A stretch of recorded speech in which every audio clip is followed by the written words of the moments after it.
Why would a missile launched from Yemen be connected to an attack in Gaza? Why would rockets from Lebanon follow hours after an assault from a completely different front? At first glance, these look like separate conflicts in separate countries. But many analysts believe they share a single thread: Iran. But Iran does not act alone. Across the Middle East, it has built a network of allies, militias, political movements, and armed groups operating in multiple countries. They wear different uniforms. They speak different languages. They even follow different religious traditions. Yet they are connected by a single strategy. This network is known as the axis of resistance. And in this video, we are going to break down exactly what it is, how it works, and why it matters. To understand the axis of resistance, we need to go back to 1979. That year, Iran experienced one of the most important revolutions in the modern Middle East. The Iranian Revolution overthrew the Shah, a pro-Western monarch who had ruled the country for decades. In his place emerged a new government led by Ayatollah Ruhollah Khomeini. The revolution transformed Iran into an Islamic republic governed by a Shia religious leadership. From the very beginning, the new regime identified two main enemies: the United States, which Iranian leaders called the Great Satan, and Israel, whose existence the new government refused to recognize. But Iran faced a serious problem. Its military had been weakened by the revolution.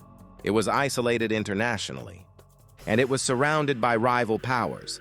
Direct confrontation with the United States or Israel was simply not an option. So Iranian strategists developed a different approach. Instead of fighting their enemies directly, they would build influence through allies. Across the region, Iran began supporting militant groups, political movements, and armed organizations that shared its opposition to Israel and Western influence. These groups would become extensions of Iran's regional strategy. Over time, this network became known as the Axis of Resistance. Today, the axis revolves around four key actors, and each of them plays a very different role. Iran is the center of the axis. It finances, trains, arms, and coordinates many of the groups connected to this network. The key institution behind this effort is the Islamic Revolutionary Guard Corps, often called the IRGC. Within this organization is a special unit known as the Quds Force.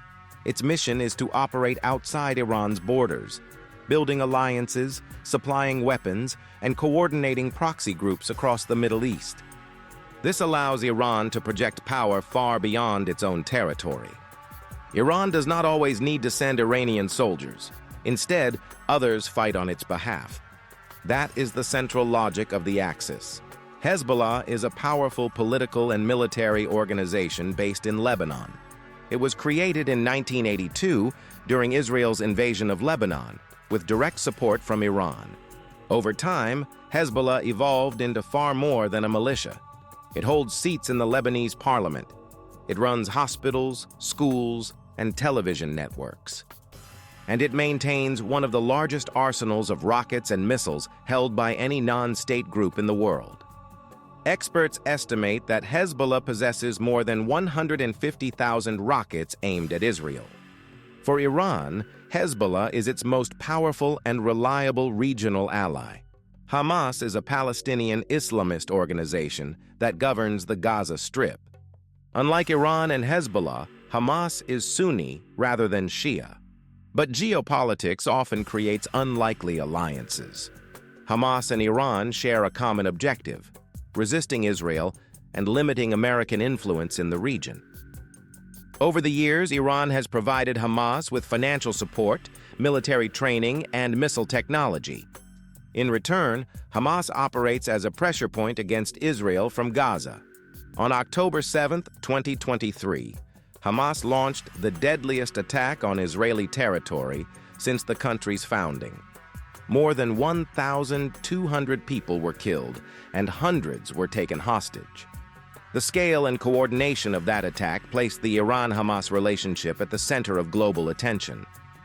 The Houthis are an armed movement based in Yemen. They control large areas of northern Yemen and have been fighting a civil war against the Yemeni government and a Saudi-led coalition. Beginning in late 2023, the Houthis expanded their role in regional tensions. They began launching attacks against commercial ships in the Red Sea, particularly vessels linked to Israel or Western countries. This disrupted one of the most important shipping lanes in the world, a route that handles roughly 12% of global trade. In response, the United States and the United Kingdom launched airstrikes against Houthi positions in Yemen. But the attacks continued. For Iran, the Houthis demonstrated something important. The Axis could apply pressure far beyond Israel's immediate borders. So how does this entire network actually function? The answer lies in a strategy known as proxy warfare. A proxy is a group that fights on behalf of another power, in this case, on behalf of Iran. Instead of confronting powerful enemies directly, Iran relies on these allied groups to apply pressure across multiple fronts simultaneously. This strategy serves three main purposes. First, it maintains constant pressure on Israel, forcing it to defend multiple borders at the same time. Second, it creates deterrence against the United States. If Iran were attacked directly, allied groups across the region could respond simultaneously. Third, it allows Iran to expand its regional influence, gaining a foothold in Iraq, Syria, Lebanon, and Yemen without deploying large numbers of Iranian troops. It is a relatively low-cost strategy with enormous geopolitical impact. Iran does not formally declare war. It does not lose large numbers of Iranian soldiers, yet it can shape events across an entire region. The idea of the axis of resistance is deeply controversial. Even its name is contested.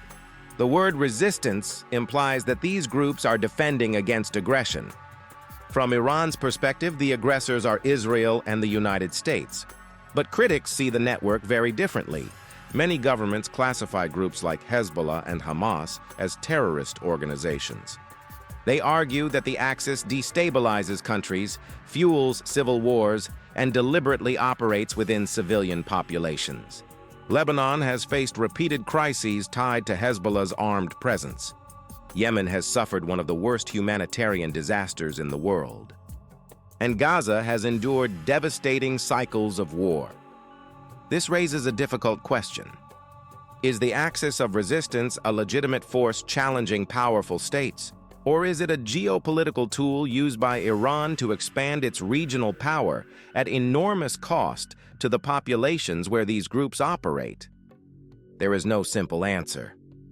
But understanding the system behind these conflicts is an essential first step. The Middle East is often described as chaotic, a region of endless, incomprehensible conflict. But underneath the chaos, there is structure. There are alliances, strategies, and decisions made decades ago that still shape what happens today. The axis of resistance is one of the most consequential of those structures. And once you see it, many events that once looked random start to make sense. In the next video, we are going to explore a question this one raises. How did Iran build this network, and at what cost to itself? If this helped you understand the region better, leave a like. And subscribe to Power in Nations. We are just getting started. Now, I want to hear from you. Do you see the axis of resistance as a legitimate defense against foreign influence, or as a geopolitical tool that condemns the region to endless conflict?